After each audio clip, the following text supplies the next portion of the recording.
Imagine it's Monday morning. You've planned to dedicate half your day as a CTO to that long overdue strategic initiative, something critical for your team's future. But an hour into your day, you're knee-deep in urgent issues. By noon, your strategy session is nothing but a distant dream, buried under the metaphorical ash of fires you've been putting out since you stepped up this morning. Sound familiar? This is the parable of the Firefighter CTO. Welcome back to the CTO Playbook, the podcast dedicated to helping CTOs excel. I'm your host, Adam Horner. With 30 years in the industry, including over a decade as a CTO, I have coached and mentored more than 100 engineers and tech leaders. This podcast covers crucial topics for CTOs, providing insights, strategies, and practical advice to help you build and refine your own playbook to excel in your role. In this episode, I'm going to talk through my playbook for escaping the vortex of the Firefighter CTO. Firefighting is a common scenario for CTOs, not with real fires, but with metaphorical fires. And it's really common for those, especially in their early tenure as a CTO. It often feels like progress at first, solving problems, fixing bugs, keeping the lights on. But this constant reactive mode is a hamster wheel. You're running fast, but in reality, you're stuck. That hamster wheel isn't going anywhere. Without a change, burnout is probably inevitable. And trust me, burnout isn't actually the worst case scenario here either. The worst case is that you burn out, burn your team down with you, and watch as your startup is engulfed in unmanageable flames. My story at the beginning there is all too real. I've coached clients who have related that their Monday morning started, well, pretty much exactly like that. One client came on the video screen one morning and his frustration was palpable. I was overwhelmed by it almost from the first moment he started talking. And it took him, about 10 minutes, 15 minutes, just to tell me about all the events that had torpedoed his plans for the strategic work that he knew he needed to get done. Many CTOs start their day with the best intentions. I know, I've been there. Today is going to be different. Today is going to be the day that I get that thing done. Today is going to be the day when I look further ahead than just the next problem. But then, as soon as the day begins, the unexpected hits. Maybe it's a quick catch-up after stand-up that spirals into a deep technical debate. Maybe it's refereeing that argument between two different senior engineers, rehashing the same decision again and again, and maybe even again. Perhaps it's a support issue that escalates into a full-blown crisis. And by the end of the day, you've been pulled in so many directions that you're no closer to anything strategic, not even anything that looks like a plan, and you're basically where you were yesterday or sometimes even feeling further behind. This scenario is incredibly common, especially for the first-time CTOs or those who've been relatively early in their process. The work is reactive, rushed, and it's ultimately unsustainable. You find yourself in the box, dealing with the urgent issues rather than stepping back up to work on the box, shaping the future direction of your team, your technology, figuring out where you need to go, setting the long-term vision, strategy, direction, and planning. That's where you know you need to be. But just getting there, strategic work gets treated like last-minute homework. It's rushed. It's not well thought through. And it often ends up feeling a bit like, well, guesswork. And sometimes you can get away with it. Maybe even more often than not, you can get away with it. You're smart after all. You've got to the CTO position. But sooner or later, it does catch up to you. We're looking at the tipping point. There comes a moment in every CTO's journey when you realize that something has got to change. You can't keep this up forever. Maybe it's a project on the horizon that you know is going to require more planning and foresight than your current approach is actually giving you time and space to do. Maybe it's just the weight of accumulated stress that finally makes you say, okay, it's enough. I need to change something. The answer is a process. There isn't one thing that you're going to change that's going to make it happen. It isn't a case of just swallowing the red pill and seeing the light. It is a process, a structured, disciplined approach to transitioning from firefighting towards strategic, planned leadership. This isn't something that you can do last minute or in a rush. It's a gradual, stepwise, deliberate change. And it at times feels counterintuitive, but it is essential. It's also really asymmetric. What do I mean by that? From the other side of this transition, it looks simple. It looks obvious. It looks easy. But when you're in the thick of it, staring at what feels like not a learning curve, but a learning cliff, every instinct pulls you back into what you've always done. After all, it's worked up to this point, right? But sticking with those old habits makes it even harder to change them next time. As a fractional CTO, I have had to dance either side of this rift, this chasm that every strategic CTO has crossed at some point. And going back into the fire, back into the weeds, back into the box, it's easy, it's tempting, and it's individually quite productive. It can be quite effective for a while, especially with a small team. And climbing back out again, well, it does get easier, but not by a lot. The temptation to keep executing personally is strong, and it's backed up by a positive feedback loop of reward. You get to see things done. It's tangible. You can see it. It's very tempting to keep doing it. But still, when you're on the other side of it, when you are strategic, you can look back at somebody who's still struggling with this barrier and just go, just do it. It really is quite difficult to get through it. So how do you make this shift? How do you go from reactive firefighter, struggling CTO to a proactive, forward-leaning, strategic leader? Let's go through my playbook. First, let's talk about the history of priorities. And I'm talking about priorities, the word here. Did you know that until the 1900s, the word priority, it never had a plural. It was singular. The only time it appeared as a plural was in dictionaries and academic texts. One priority. It's only in the last 100 years or so that we started joining and juggling multiple priorities and trying to figure out how to have multiple priorities at the same time. And that shift actually is probably part of the problem. So choose the single most important thing, the priority that needs your attention. This is going to be a leverage point. This is the first thing you're going to use to set this new flywheel in motion of getting out of the weeds, out of the fire, and working on the box. Without a clear priority, everything feels urgent. And that's just a recipe for staying stuck on that hamster wheel, going round and round and getting nowhere. So let's talk about time. You need to create time in your week for strategic work. Block out at least a 2-hour session once per week, dedicated just to your priority. Label it in your calendar. Don't fall into the trap that Google Calendar or Microsoft Calendar give you and call it focus time. The problem with focus time is that you will focus on the wrong thing. You'll focus on your email, the pile of tickets you need to get through. You'll focus on something that is routine, straightforward, but not tactical, not strategic. Focus, create your time in your calendar and give it a label, give it a name, create strategic plan, work on architectural organization, give it a name, know what it is, and label it according to the output that you're going to generate at the end of it. It helps to keep you on task. Non-negotiable. You've got to take a hard look at your calendar while we're there. Do you really need to be in all of those meetings? Are all those details crucial for you to know all the time, every week? Is there another way you can get that information without physically being there or dialed into that meeting? You can likely step back from quite a few of those with relatively little impact. This is also where you can start to delegate some of those meetings to your team. Give an entire meeting and its ownership to somebody else and free up your time. That's one of those ways you can create that 2-hour block for yourself. When I was at Palantir, Michael Lopp was there at the same time that I was there. And he shared a mantra with me at the time that has stuck with me. And it's one that he's continued to preach ever since. Delegate until it hurts. And then, as he often added afterwards, delegate some more after that. The thing about delegation is that it's a muscle. You have to use it. And the more you use it, the stronger it gets. The more you use it, the stronger it gets. The more you trust it, the more you use it. It's a flywheel. It's a cycle that is self-reinforcing. But it starts with that first thing. Just trust your team and expect that things aren't always going to go perfectly.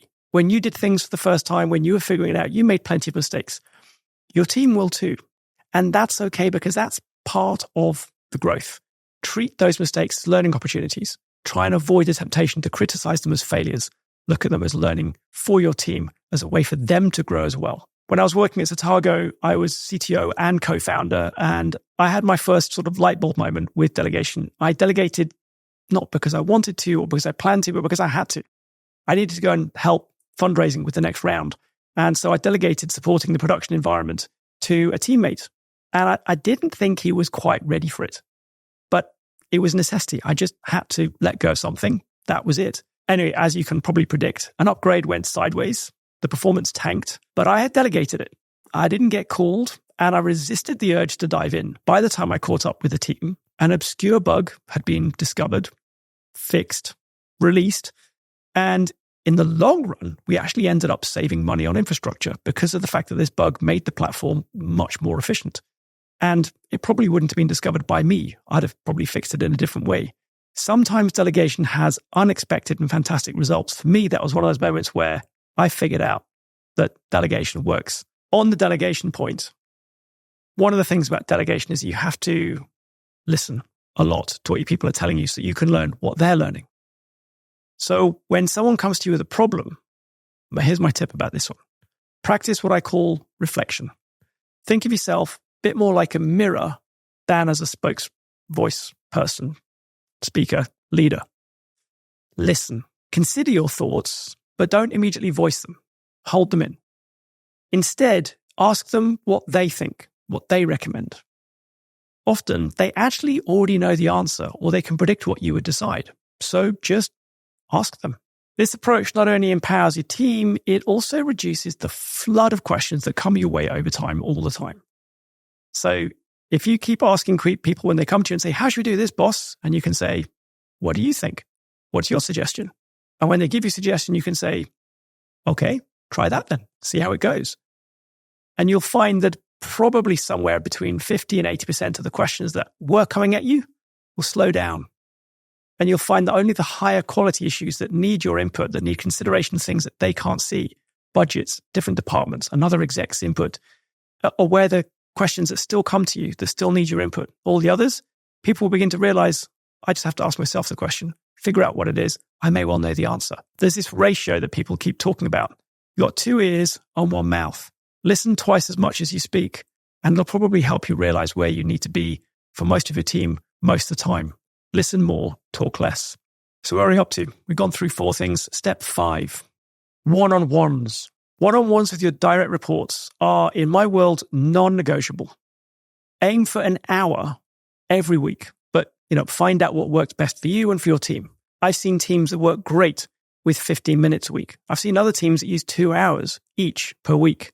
How much time you spend isn't nearly so important as the consistency. Consistency is crucial. You've got to be reliable in your one-to-ones. Don't miss them. Don't reschedule them. Don't let the person who reports to you skip the meeting. And as you have the meeting, keep a record of what you discuss, some way, somehow. I take notes by typing them out. Other people use transcription. Other people use AI to summarize the conversation that happened.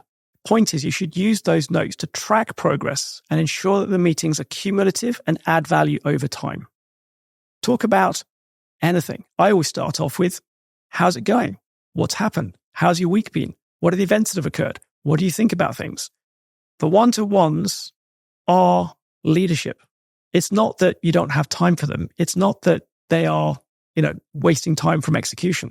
These meetings are leadership. It's how you develop people and it's how you bring people up. It's how you test their thinking and it's how they begin to trust you that you're there for them. The priority of that meeting is really important.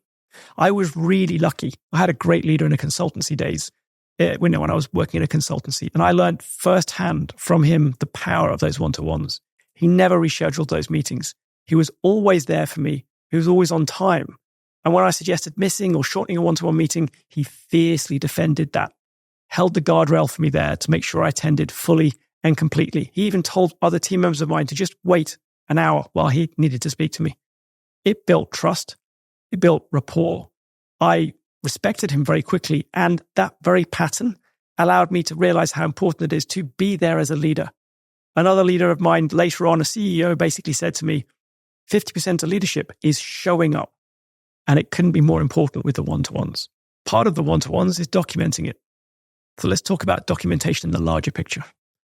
Documentation is one of those things that is a force multiplier, especially in the more technical domains. So therefore, it's no surprising that in the world of the CTO, documentation is massively important. With modern tools like generative AI, the focus of documentation, however, is shifting. The value of documenting the what has decreased. In a world where an AI or platform or tool can rebuild or regenerate documentation about the what, for example, from source code, for example, from existing data, maybe it's just from the data structure. There's metadata there that the what can be documented fairly automatically. So documenting that is brittle, goes out of date quite quickly, and it's difficult to maintain unless you're using an AI tool, in which case, why document it? But documenting the why and the how, it's more important than ever. Generative AI cannot, maybe it's yet, but cannot infer those things yet. So if you focus on the why in your documentation, vision, mission, strategy, and focus on the how in your documentation, processes, walkthroughs, how-tos, and then distribute the work, then you'll end up with a powerful set of multipliers, force multipliers for the way that your teams work. And often when people come to you with questions and problems, then you can begin to say, what does the documentation say? Let's check that first. Building documentation is often one of those things that people think, oh, it's onerous. It takes a lot of time. Don't try and do it yourself. Delegate the work, distribute it. And I say distribute rather than delegate because sometimes you have to distribute sideways to parallel teams to yours, sometimes to your boss. If you're the CTO and you're not a founder, the vision for the company, it's often not your vision. It's often somebody else's vision. So that's where the documentation needs to start at that level. Make sure it exists. Use these documents in handovers, in retrospectives, in teaching tools. Refer to them in one-to-ones because it's the documentation that allows you to distribute the work that you've currently been doing, which is the knowledge and know-how. Build the knowledge and know-how into the documentation set rather than keeping it in your head. Think about documentation from this perspective. When you get a new box of Lego, if you're a big child like me, and you tip out the box, you end up with essentially one pile of plastic bricks, and you end up with a booklet. The plastic bricks take up a lot more space and look like the valuable bit. And when you finish building Lego, it's the plastic bricks that you remember and you look at and you see and think, well, there's Lego. But the secret, the magic, isn't in the plastic bricks. The investment that goes into that Lego box, it's not in the plastic bricks. It's in the booklet. It's in that documentation that shows you how to put the Lego set together into the model or pieces or designs that it is designed to be. It's the documentation that has all the investment, it has all the power, and that has all of the unique IP that makes Lego, Lego. It's what makes the enjoyment of the process of building Lego so great, so simple, straightforward. There are very, very few words in those documents. It's all pictures and images. It's very, very clever. And it's where all the value is. The documentation is where the most powerful part of the Lego box is. So you're trying to escape your firefighting situation and you're going to get resistance. You're going to get challenges. So one of the most common frustrations that I come across is I just don't have the time. And it's especially true when it comes to one-to-ones for some reason. But here's the thing. If you don't make time for change, you're just pushing that square-wheeled wheelbarrow down the road while there's somebody standing there going, hey, I've got this round wheel. And you're the one who stood there trying to push this square-wheeled wheelbarrow going, I haven't got time to look at that. It sounds really silly when you put it like that, as the caricature is meant to be. But, it's taking that time, forcing that time, making that time, setting the priority. Some CTOs that I speak to when I try and coach them is that they claim they're already doing all of these things. Honestly, if you're doing all of these things, you wouldn't be still firefighting. Take a deep breath. Review what it is that you're actually doing, where you're putting your time, and where your priority is. Are you truly practicing what you preach? Is your team reflecting your actions? Or are your team reflecting what you wish you were doing? Or are your team reflecting the simple, basic, straightforward of firefight and repeat? Sometimes a little introspection can reveal areas where there's room for improvement that may not even seem obvious. Another common objection I come across is, I can't delegate to my team. They're not ready. They're not good enough. I always wait at that point. I always wait for the one word that I'm hoping that they'll say and honestly almost never do. And that word is yet. They're not good enough yet. You're the leader. You're the CTO. You need to build up the ability for that team to take the delegation. And you do that by, you guessed it, by delegating to them. Remember, nature hates a vacuum. If you create space by stepping back from something, someone else will step up into it. It might not be perfect at first, but that's how growth happens. And if you think about it, stepping into a vacuum was probably how you ended up getting to where you are right now, because you stepped into a vacuum that somebody else left or created. There have been a few times in my career when I have deliberately created a vacuum and just waited for somebody to step into it, just stopping to doing something. But I want to talk about a client of mine who's doing a lot of process definition and documentation. I suggested that she just stop, drop that, and focus on the strategic things she needed to do to get ready for, I think it was a board meeting or something, and just force a switch in the usage of her time. Sure enough, a team member who ended up being even better at documentation and process than she was just started doing it. And at first, he just did that to help his own team. And then he was doing it to standardize the way that not only his team, but the whole department was working. And all this time, she'd just left it as a vacuum. It's no coincidence that he ended up earning a promotion. And she, the CTO, she'd escaped the firefight. She was working on the box. She wasn't stuck in the box. Nature hates a vacuum. So you've got the 6 steps, right? We've got setting our priority, managing our time, delegating until it hurts, and then some more. We're listening more than we're speaking. We're really defensive about our one-to-ones and making sure we're religiously there. We're building up our documentation. Once you've mastered those steps, you'll find that there's long-term strategic initiatives. They start to move forward. Suddenly that technology strategy document, the product vision, the future hosting plan that you need to put in place, they're no longer just ideas or wishes. They're becoming reality. They're going from dreams to plans. They're going from wishes to practical movement forward. What happens then? Well, after that, when you come to update the executive team or do a presentation to the board or just do an all-hands presentation, these things become less of a scramble, less like last-minute student homework, and much more of a confident presentation.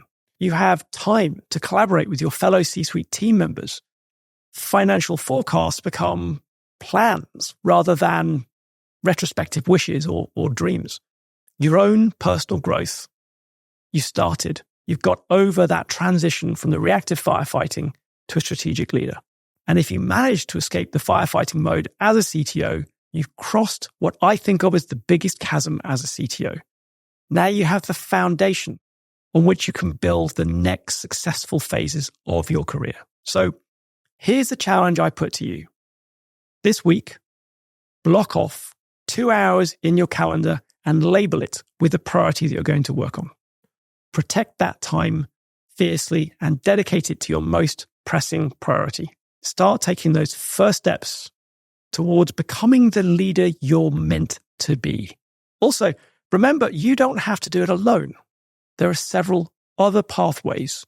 If you're struggling to get any further than those 2 hours and you feel yourself falling back into the fire, help is available. It's there at hand.